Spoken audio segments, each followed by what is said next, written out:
This 5-minute solution will show you how to fix WhatsApp screen lock grayed out problem on iPhone. So if this screen lock option not working on your iPhone, just follow these quick solutions to fix this issue. The first solution is reset your Face ID or Touch ID. Go to settings, scroll down and tap on Face ID and passcode. Enter here your passcode.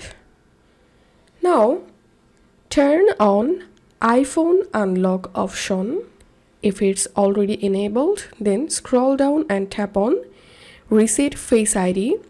Once done, complete your Face ID here or Touch ID and then go to your WhatsApp and check the issue.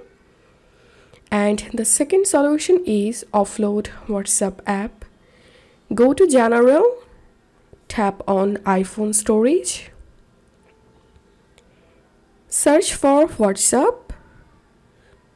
All you have to need just offload WhatsApp and reinstall it, and then hope your issue will be solved. If you find this video helpful, don't forget to subscribe 5-minute solution. See you in the next video.